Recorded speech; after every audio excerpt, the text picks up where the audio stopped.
Hi, I'm Dave, welcome to the channel. In this video, I'm going to look at this Scalextric Ford Anglia.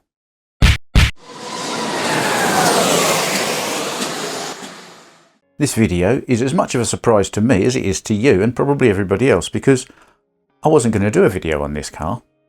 There's a story here. So this car was very kindly sent to me by Scalextric, and when I took it out of the box I thought, actually, it's quite cute in its own little way. It's probably worth a video. However, this wasn't the plan. And the reason for that is, I sent an email to Marcus at Scalextric and I said, I don't suppose, and it's a bit of a long shot, but if you don't ask, you don't get, I don't suppose you've got one of these Ford Anglias that somebody has sent back damaged and you can't resell it and it's heading for the skip, because I only really want a body and I'd probably like to chop it about a bit, and it's all right if you say no. Anyway, to cut a long story short, what happened was Simon Owen said, we haven't got one that's heading for the skip, but I'll send you one from stock, which was very kind of him and very brave of him, because he knows I'm going to cut this to pieces and do all sorts of things to it sooner or later. So thank you very much, Scalextric and Simon and Marcus. So as I say, I took it out of the box and had a good look at it. And it is a really cute little car. And there's a few little things about, not specifically the car, but the body and how Scalextric have made it, which I also find quite interesting. And I think there's a progression here from a couple of years ago, which I'll come to later. But it is a 105e Ford Anglia in Broadspeed colours. Let's put it on the turntable and have a bit more of a chat about that aspect of it. And the first thing I need to do is tell you that if you haven't already, go and look at Lee's Slot Cars channel and look at his video on this car. Lee is very much a Scalextric slot car user. He has a Scalextric track. He is entirely the intended market for this car, and he's using it entirely in the way it's intended, on the right track, with a magnet and so on. So I'm clearly not going to do any of those things eventually, so have a good look at his video first. Now in Lee's video he tells you a few things about this particular car, and it was driven by John Fitzpatrick and so on. I'm not obviously going to repeat what he said, but what I'm going to say is this is a Broadspeed 105e Ford Anglia. What do I mean by Broadspeed? Well, Broadspeed were an engineering company in Birmingham in the UK. They ran in the 60s and 70s. They made various parts for cars, performance parts and so on. And they had a motor racing team. John Broad himself had a motor racing team. The idea being you bolt all the parts you make onto your car, you go and beat everybody else, they buy all your parts. And, you know, it's a simple principle and it seemed to work. They started out racing Minis, and then they moved to Fords, and this Ford Anglia, and then subsequently onto Mark 1 Escorts. And throughout that process, the cars they had were painted in their team colours, which, for reasons I don't understand, were a Rolls-Royce red with a silver roof.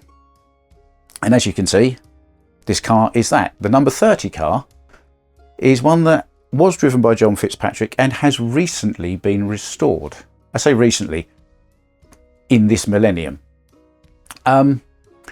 This seems to be a bit of a trend for slot car manufacturers at the moment, and I understand it, because like with the Revo slot, with the Hasserader car, that yellow Viper, it was a car that had been recently restored, so it had been magazine featured, so there were lots of lovely, clear, modern, correct colour, glossy shots of it that you can use when you're making a slot car model. And the same is true of this car. This was reasonably recently restored and there are good quality pictures of it. There are some other cars in Scalextric's recent release announcement that have also been restored recently-ish and have good photography. So there's a thing going on here for sure. Right, so in terms of the finish on this car, it is very good. You'll notice there's a little blip in the roof. I confess, I crashed it and I made a little bit of a mark on the roof. But the finish on the car is very, very good. Everything's very crisp. Of course, they've got the decals right because there's only about 4 on there. Some numbers, some stripes, and a little decal that says Broadspeed. There is a very small Ford Anglia badge on the boot lid as well. Very fine detail. Quite impressed with that. And I think that's about it for here. Let's take it off the turntable, put it on the bench and tear it apart, shall we? So here on the bench, I've already taken this car for a run around the track with the magnet in the bottom, huge magnet.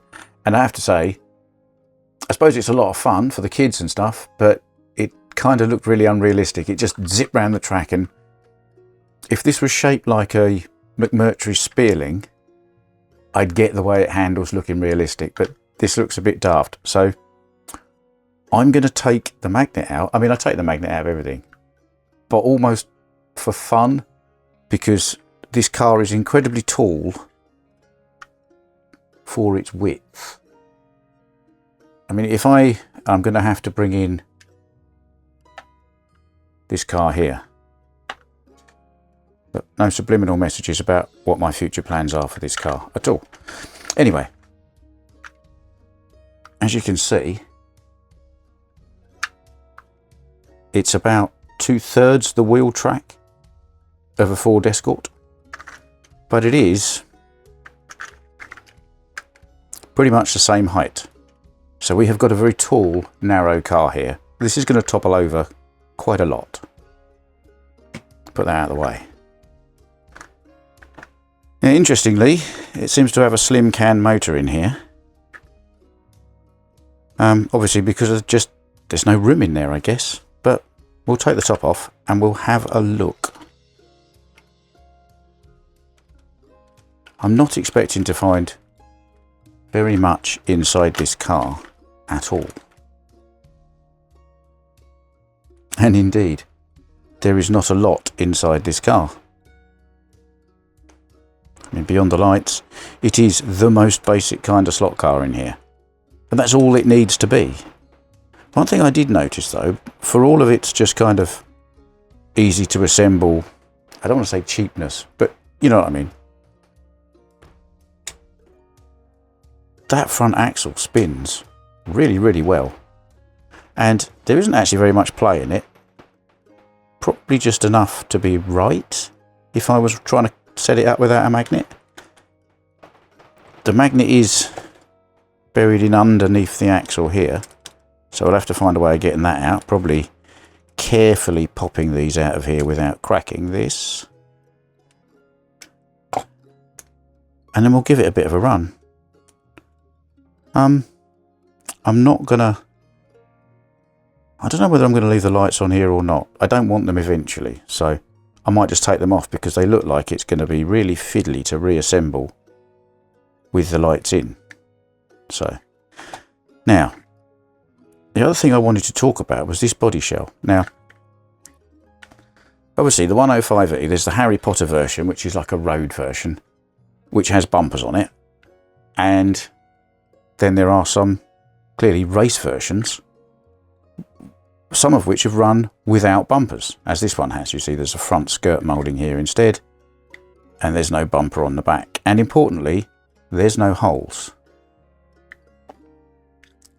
This shell, I mean, it may have happened on others. I haven't had a lot of Scalextric cars in the last year and a half, but this is a step forwards from this. This car's going to feature again in some videos in the future. Don't worry, I'm not going to go on about how bad it is. We know it's bad anyway. This is a low point in the Scalextric kind of story, I think, because this is at a time when if Scalextric sold you a slot car that was a car that didn't run with bumpers, all they did was they took the bumpers off. These holes are not a beautiful part of what's behind a bumper on a Ford Escort, and nor are these three on the back. They're just the holes that were used to glue the bumpers onto the models. Now, this was a bit of a cheap and nasty solution. However, fast forward to now, Scalextric have been a bit clever. For a start, this whole rear section pops out, which means they can make a different one with a bumper attached to it, and this is the only bit of tooling they've had to change because all the rest of this stays the same. And on the front, although I think this is actually been heat melted in so I can't get it out, they've done the same here. This is also a separate piece. So on the Harry Potter car that's got bumpers, it's the same mould, and they've just changed that bit and this little piece. This is intelligent. This is trying to make a better product than this terrible thing was. So I just wanted to mention that because I'd noticed it, and credit where it's due. They've learnt lessons, they're moving forward, and they're actually designing their body shells in a different way to the way they did at their low point. So let's try and, just for fun, I in no way recommend this. I'm going to take the magnet out of here, and I'm just going to put this car straight on the track, and it's a Carrera track, not a Scalextric track. So I'm going to run this car in a condition it wasn't designed for, on a surface it wasn't designed for. Just to be clear.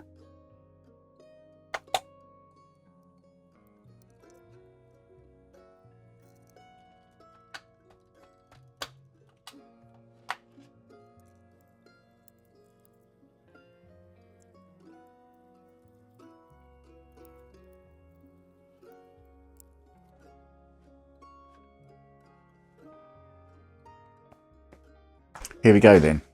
Magnet out, no other modifications. I'm not expecting a lot.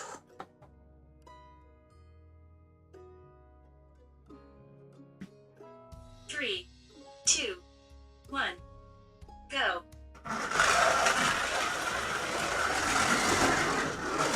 Oh, actually, this car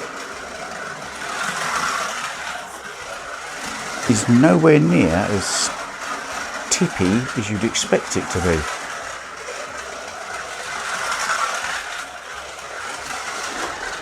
I mean, it's loud. You can certainly hear that the tyres are not round and are a bit hard because it's chattering on the track and the wheels are trying to spin up.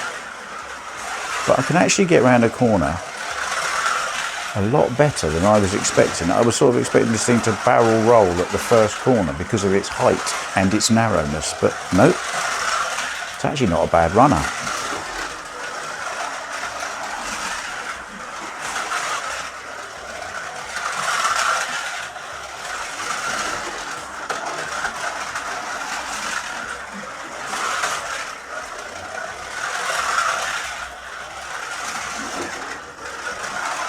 This is running solidly in the 8 seconds, which I have to say is about 2 seconds faster than I was expecting.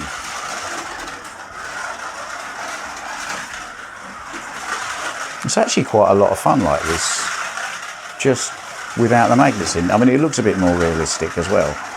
It's not just kind of zooming around. It's a challenge to drive, I won't pretend it isn't.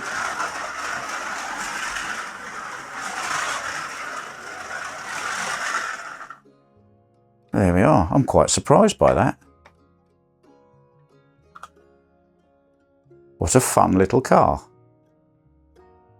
Blimey. So we find ourselves back at the bench again. You know, I just couldn't leave it. It was very noisy, and I thought there must be a couple of quick, simple ways to quieten this car down a bit. So obviously the first thing is to get the tyres round, properly round, and because this axle width is so narrow, it wouldn't fit on my tyre truer. So rather than start pulling wheels off axles and things like that, I just put the front tyres on the back and track sanded them for a bit until the high spots came off them. They're pretty round now.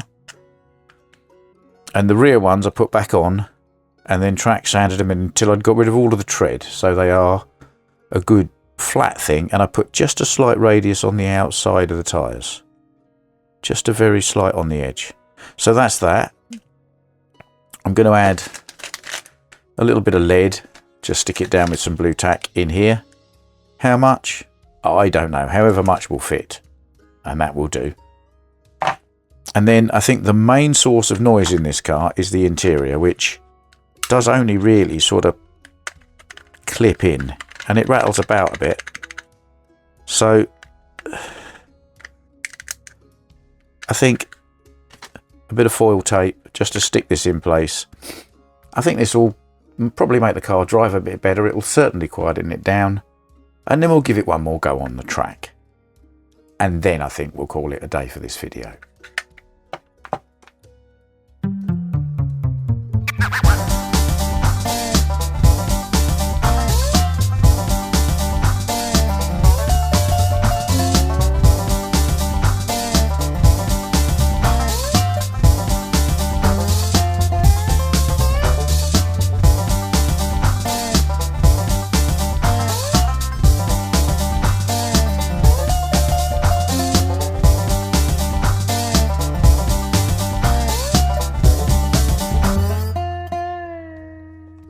So here we are then.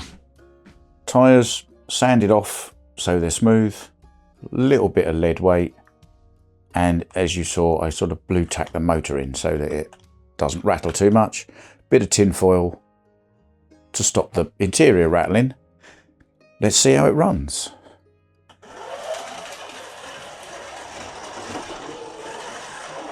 Well, there we are.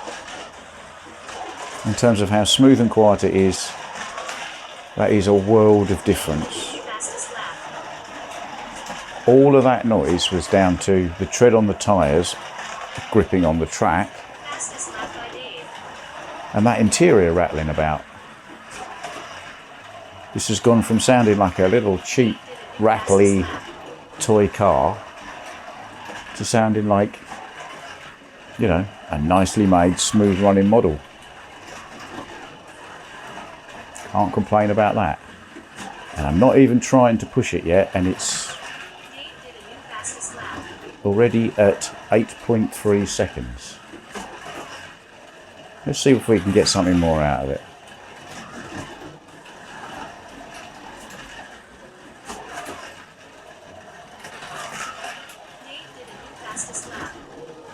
Eight seconds dead.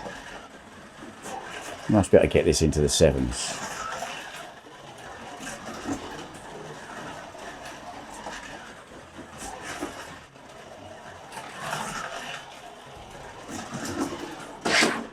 Oops.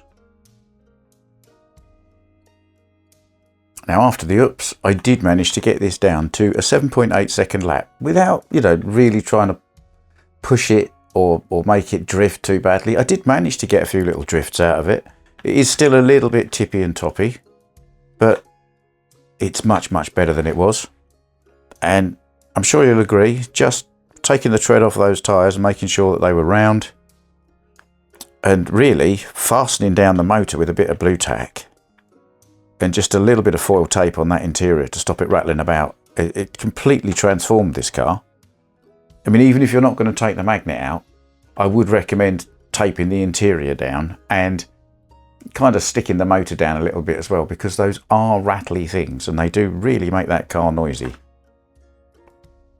But yes, with a few little minor tweaks, that's gone from an alright toy to a quite smooth running little slot car. Now this obviously isn't the end of this saga. Well, let's put it this way. I'm trying to work out how I'm going to roll these wheel arches so I can get some bigger, slightly wider wheels in here. Once I've worked that out, we'll have another video about this car. So thanks to Scalextric for providing me with this. I hope I do it justice. As always, thanks for watching one of my videos. If you liked it, you will find a button specifically for that. Please subscribe to the channel, it really does help. And if you hit that bell, you will get a notification the next time I post a video. And as always, check out this slot car channel.